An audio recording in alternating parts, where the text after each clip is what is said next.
Welcome, welcome, welcome to the Wild Yoga Tribe podcast. I'm your host, Lily Allen Duenas.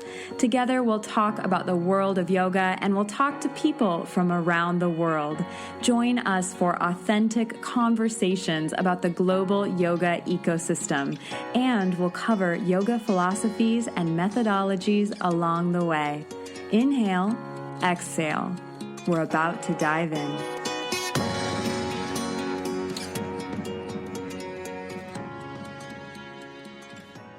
Namaste, family. Welcome back to the Wild Yoga Tribe. This week, I am thrilled to be joined by Amina Luc. She is from Switzerland, and she is a yoga teacher. But at a young age, Amina actually began classical dance training at the Fribourg Conservatory. Several years later, she discovered Hatha Yoga and eventually found herself in Ashtanga Vinyasa Yoga, the style to which she now devotes herself. She's completed over 600 hours of training, and she regularly travels to India, returning to Mysore each year to practice under her masters, Vijay and Vinay Kumar.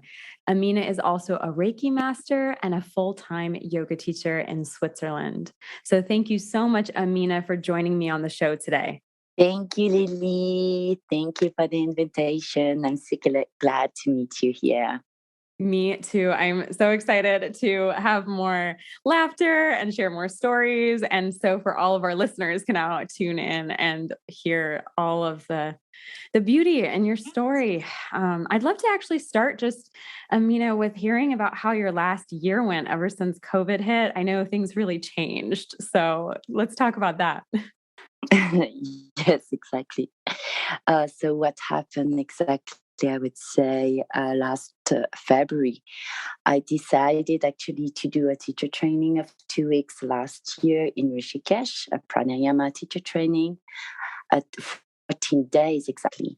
And I was planning to stay there for 3 weeks. And what happened?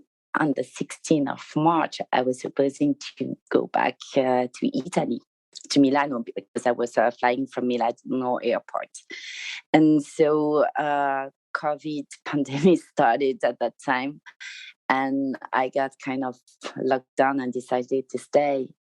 What was really funny at the end is that I stay, more than 15 months.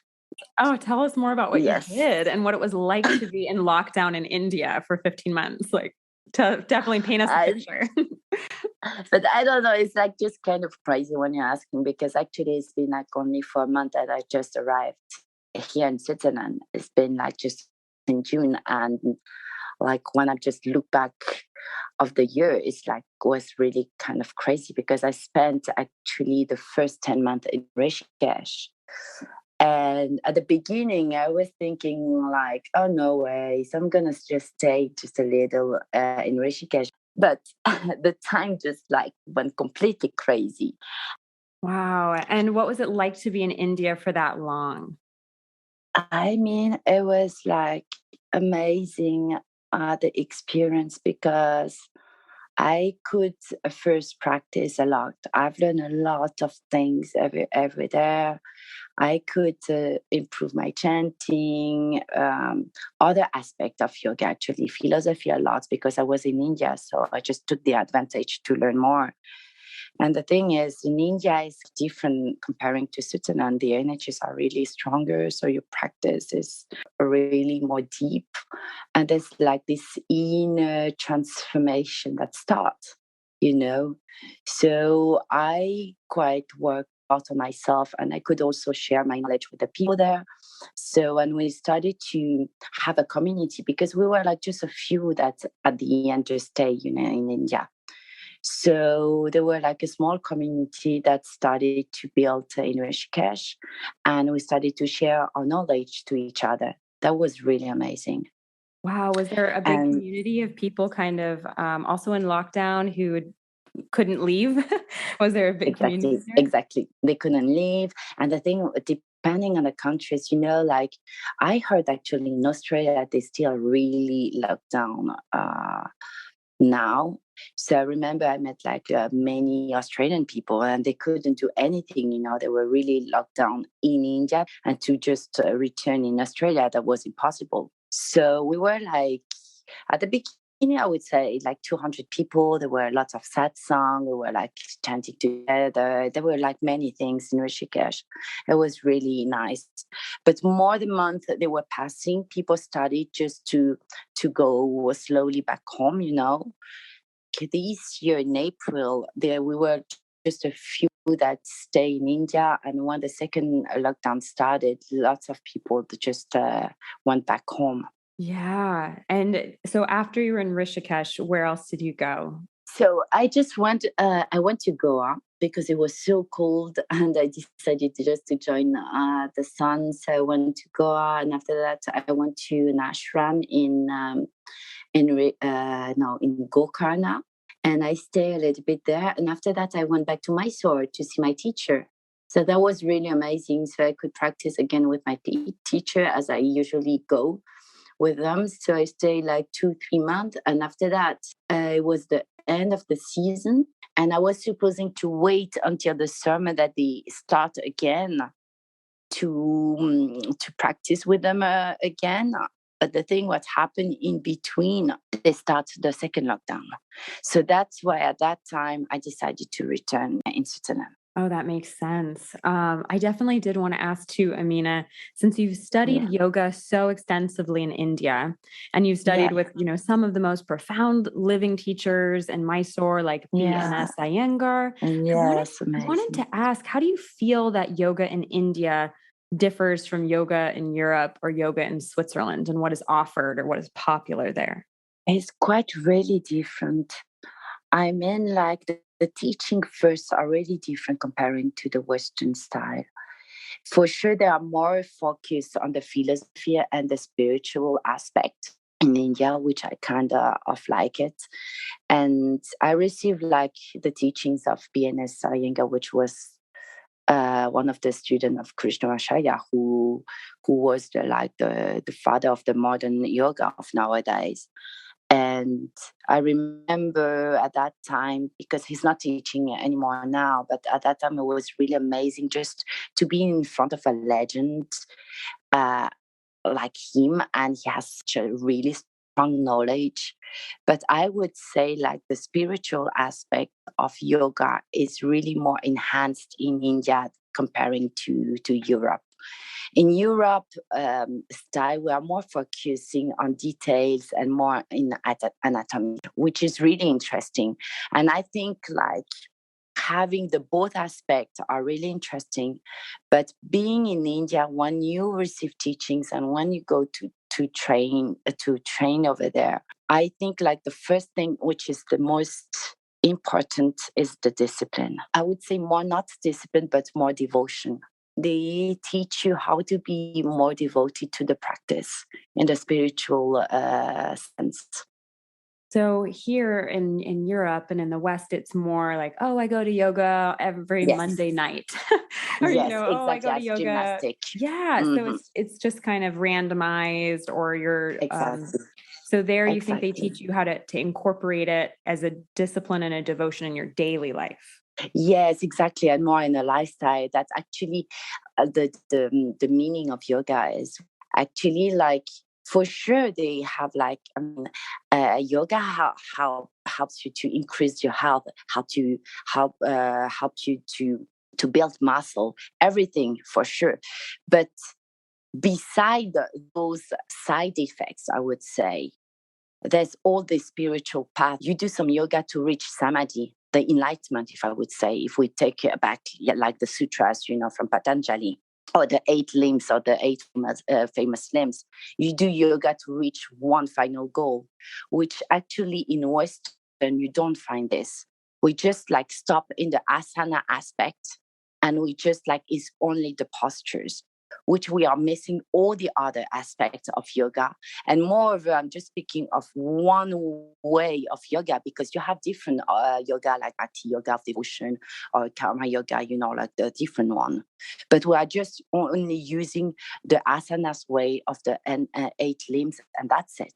Yeah, I've also found that when I've studied yoga in India on my few trips, that it is so Yeah, much incorporated in their daily lives and in their just how they move exactly. about the world. You know, their how Yes. they speak and the advice they give. It's just so much more resonant, you know, like it just sticks Yeah. with you longer or it makes you reflect and they're able to like one of my yoga teachers was said whenever he gets very distracted in his day-to-day life, just out walking and notices his mind is busy, he thinks of his knees. He's like, I just think only of my knees when I get distracted. And that stuck with me. It's like that's not something that's on the mat, when we're talking about life on Exactly. the mat in the West. But I do think actually, Amina, we're getting a little better about talking about the emotional and psychological benefits, right? Like stress Hmm. reduction and calming effects. So I appreciate that it's not only physical, like just the muscle building or the flexibility or the circulation, but do you also think we're just inching closer to a little bit towards Yes, that? yes, for sure. Somehow, for sure, we are really also really more open, and the people that like now they can everyone can travel. So means like the knowledge gets spread, more and more and more. And like nowadays, when you go to Rishikesh, as you remember, there are so many people from all over the world, and they start to be more interested into yoga in India. So they start to travel and just to get, the training over there. I remember when I started yoga before Ashtanga, I was doing hatha yoga. I was really focused only on my physical health. And that was really like the point was like I was working so much in corporate, I was stressed, and I was like, oh, why not to do some yoga? And what happened at the end, which was really funny, what I was looking for, it was just to be less stressed and to do a little bit sport, exactly like everyone here. But what happened after 4 years, the yoga transformed me slowly. I started to change myself, and the inner transformation started, and I change everything in my life. My lifestyle started to change. And slowly, slowly, all the layers just started to just change. And what happened? I completely changed my life. That was the thing, what happened with yoga. And so I'm 100% sure that everyone who start this path is going to get closer to the emotional part, somehow, because this is the power of yoga. Ooh, that was so beautifully said, Amina. I felt like I can that resonates with me. That's so feels so powerful to me and so Yes, true because it's this gentle unlayering over time that happens with yoga. exactly. It's not the Yeah. snap of the fingers. It's that Yeah. it's just so beautiful. But specifically about Ashtanga Vinyasa, since you did start with Hatha. So what is it about Mhm. Ashtanga Vinyasa, that really has just gripped you and taken you and made you fall in love with it? What is it about that particular practice? The discipline and the devotion of the practice is really incredible. When I met this method, I was like, so 5 years ago, I met one of my friends. She was in Australia for 7 years. And I was dancing with her in the Converse Conservatoire de Fribourg. And what happened with her, she got injured and she went directly to yoga and she became an Ashtanga teacher. And as she came back from Australia, I met her and I was looking at that time for a yoga teacher. But during 1 year, I was like trying different one, but I was never convinced. So I let for 1 year yoga by the side and I was dancing a lot. And when I met her again, I discovered with her Ashtanga. And what was really amazing was like this strong practice. For sure, there's like this fixed sequences of the first series, which is like already really complete.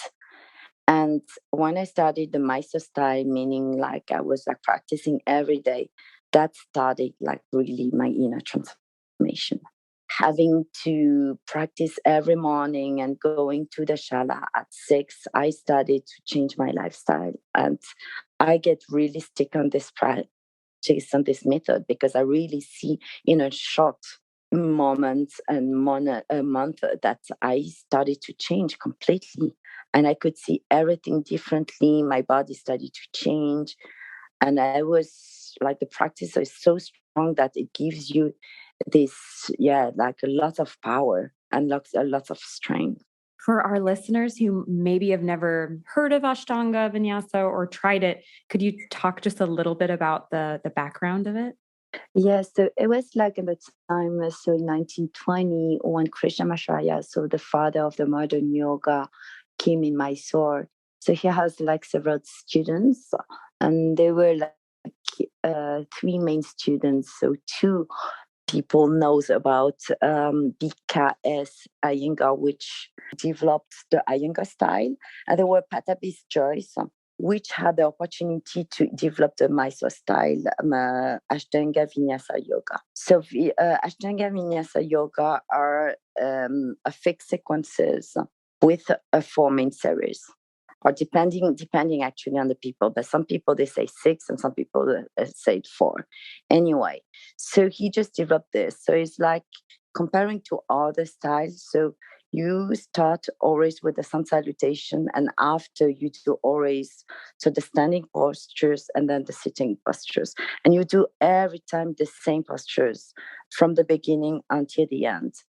And the first series is like yoga shikitsa, which is like the yoga therapy, which align your body. And it's really nice sequences, which actually takes you between 5 and 10 years just to practice this sequence. This is like a method which requires thermal tools with the ujjayi breathing, the drishti, and the bandhas. And you use these sequences to practice as a whole practice. Learn by heart. You practice. You do just as you can. Got it. Thank you for explaining that for our listeners. And Amina, what does your daily sadhana or your daily practice look like these days? So these days, yeah, it's really quite really interesting because last year when I arrived in India and I was locked down. So during the COVID, I started to practice a lot, and for sure, I was practicing between 4 and 6 hours per day. I mean, between meditation, pranayama, and asana. And after 4 months, my body couldn't really handle to practice so many hours with my Ashtanga practice. So last year I met a Swami in Rishikesh, and I started a special method which is called Antardosha method, which is like a special method, a really ancient one, which is built from the Swami. And it is like more Hatha style way. So, which means that today I started to change a little bit my practice. I'm still practicing so Ashtanga, but my every single day now I'm still in contact with my teachers in India and in Nepal. So I'm doing my Hatha yoga in the morning. After that, I do 1 hour of meditation, and I do 1 hour of chanting, which is now currently my practice. Beautiful. Yeah, I think that we mentioned to each other before that it's so hard to have like a full-time job if you're also a full, like Yeah. a dedicated practitioner because there's so Yes. much that goes into it. Yeah. It's not just being on a mat or a cushion for an hour or 90 minutes a day. There's a lot of other practices to complete.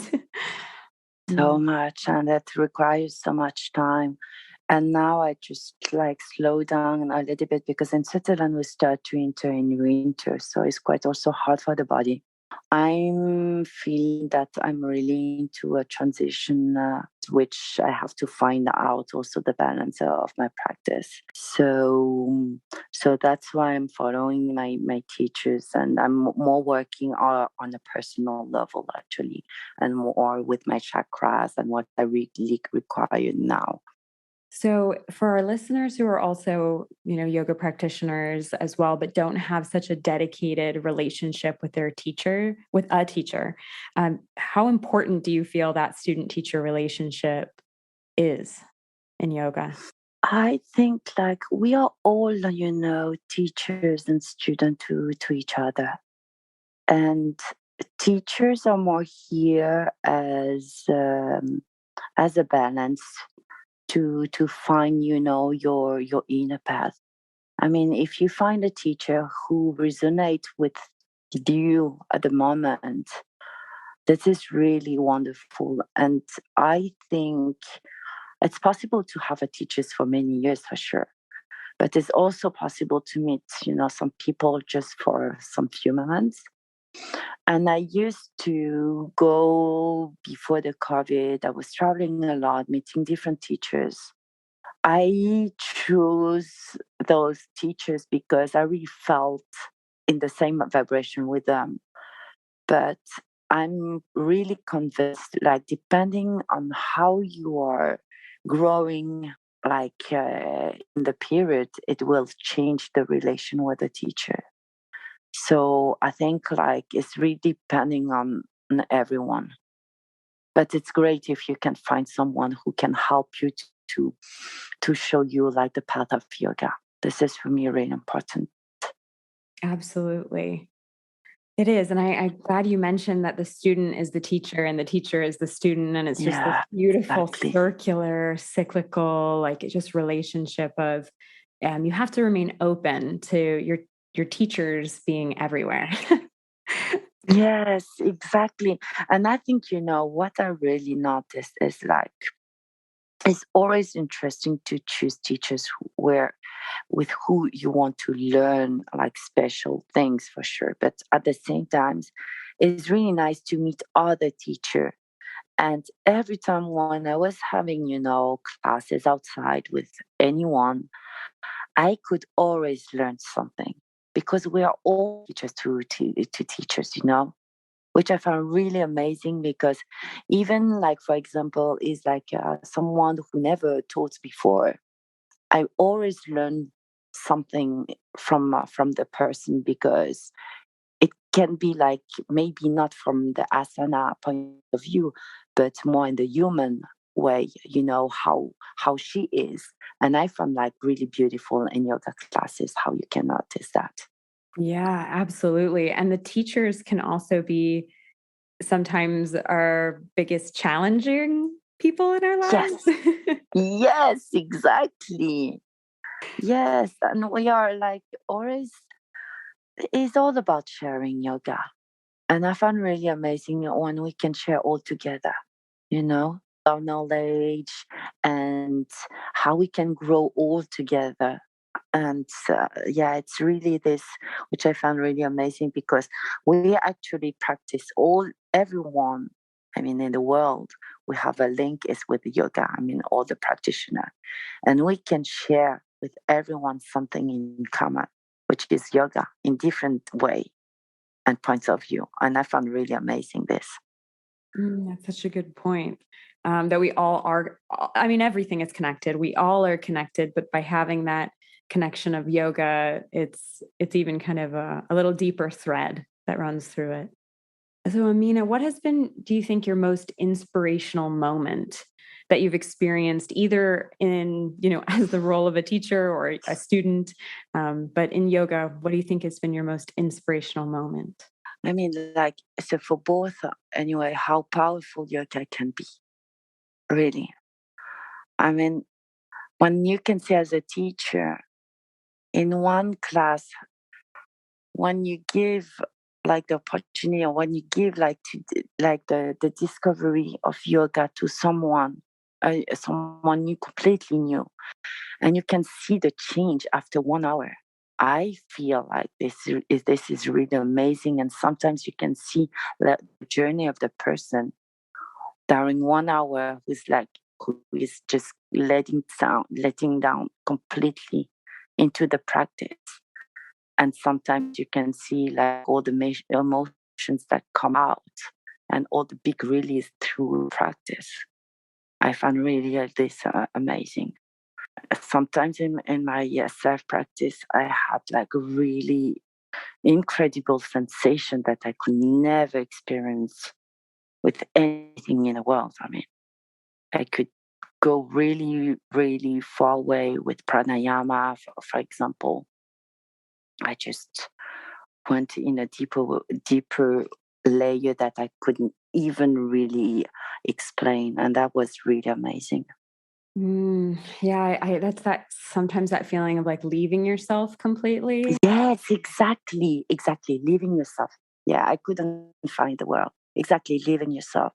And it's so powerful that you, yeah, you use the word, you got completely disconnect at once, you know, and it's such powerful.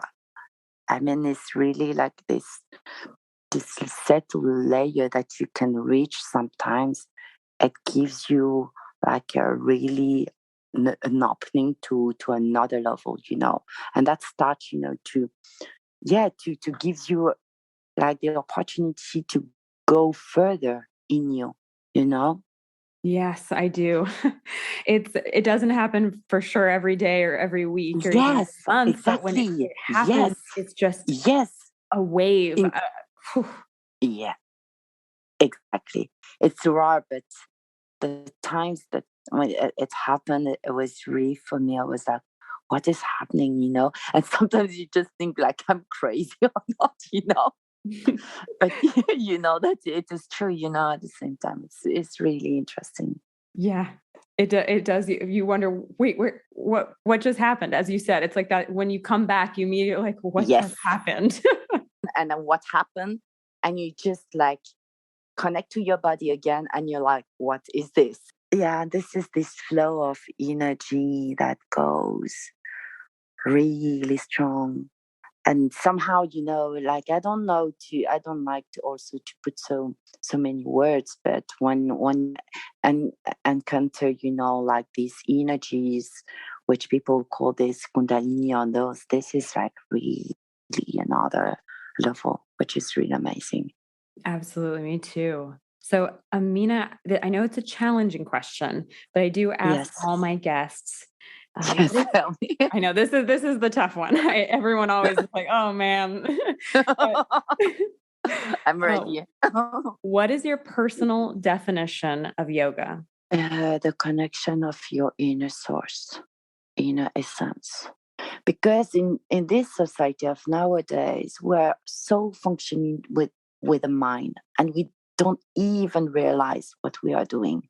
I just take as what I experienced in my life. I was working in corporate in the luxury industry, for the watch industry, more in Switzerland. I was working so hard, and I was really convinced of myself. Oh, I'm gonna go to China, or like in biggest city, you're going into career, and I'm convinced of this. I'm so happy.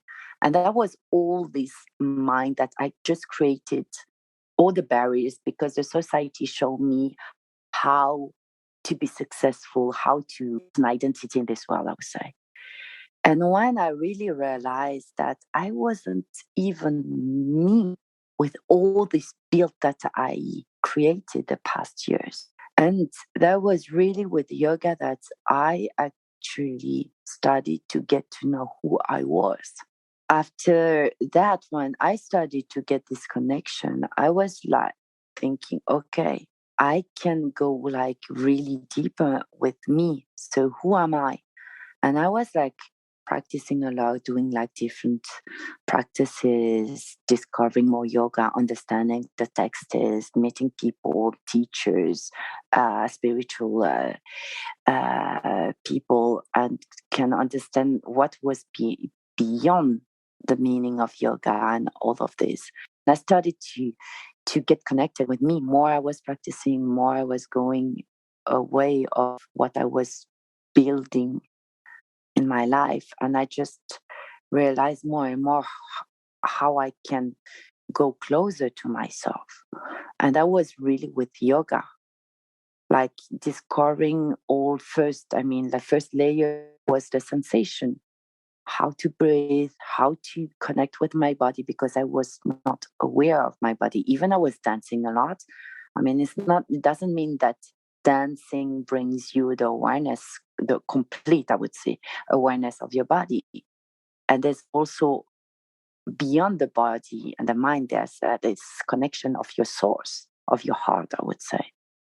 And I just also realized how life can be sometimes difficult, and that we sometimes struggle a lot, and we are like protecting us with like a big armor, because we don't want to see to face all the sufferings that we had in our life.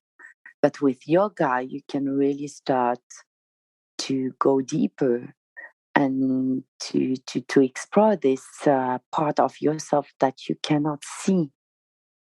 And I think for me, it is really this yoga. Beautiful answer. You did awesome. I tried. It's a hard one. Yes. But so on a more fun note, are you also actually, Amina, a surf instructor? I noticed you've taught at a few surf camps in India and Nicaragua. I'm not a surf instructor. I was a snowboarding instructor, but snowboard and surf are my beside passions with dance. But I'm not a surf teacher now. Okay. Yeah, I've surfed a couple times. But I love it. Yes, did you? Yeah. In California, where I'm from, I went surfing. Yes. And then in Bali and in Sri Lanka. So I've done it a couple times. Yes, Sri Lanka is amazing over there. I learned in Sri Lanka surfing. Amazing. It's very difficult. It's very difficult. Yes. Do you notice any relationships between yoga and surfing? Anything profound? Focus. I mean, like you have to focus to because like so for sure, physically speaking, first is easier when you practice yoga because you're super flexible. You can jump, and there's some, I mean, like similar, and not completely, but doing some cobra, or it helps you, the flexibility of the spine and the strength of the body. This is for sure. But the second relation that I can do with yoga is the focus. That actually, when you are entering in the sea, and there are like lots of waves that are huge, you have to go through the waves, and there's a moment that you are facing your own fear, and yoga helps just to calm down and just to breathe, look, focus, and going under the water to go through the lines to the peak. That helps. Oh, for sure. For me, what came to my mind is both practices, you have to release expectation. Completely, yes. Yeah, also, you can't expect to be really flexible in yoga. You shouldn't do that.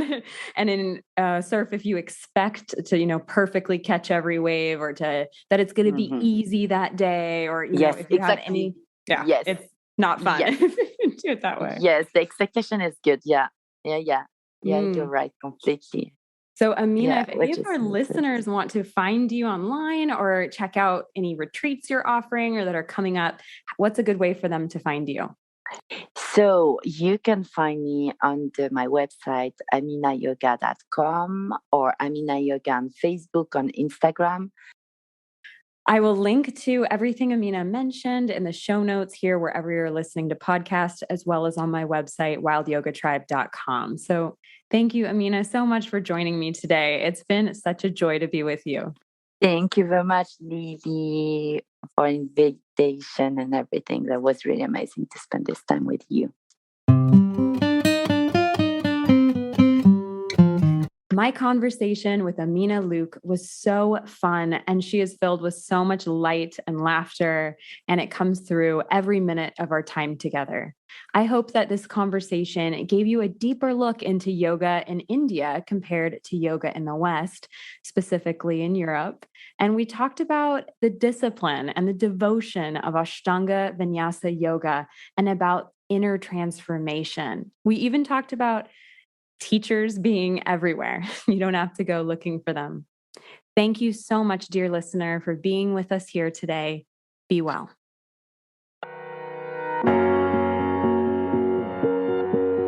Thank you for being on this journey with me. It has been a privilege to be with you. I know that your time is precious, and I am both humbled and honored that you chose to spend your time with me here on the Wild Yoga Tribe podcast. As you are on your own inner journey, remember that you are not alone. There are so many of us on this path to awakening, this path of self-discovery and expansion, and we are right here alongside you. Remember to hit subscribe so that you never miss an episode, and if you feel called, please share this episode with someone that you think could benefit from it. Leaving a review would also be so appreciated. If you're on social media, I am there too at the Wild Yoga Tribe. You can tap into all the amazing resources on my website, thewildyogatribe.com, and you can meditate with me on Insight Timer and get your flow on with me on my YouTube channel, where I've recorded free yoga classes.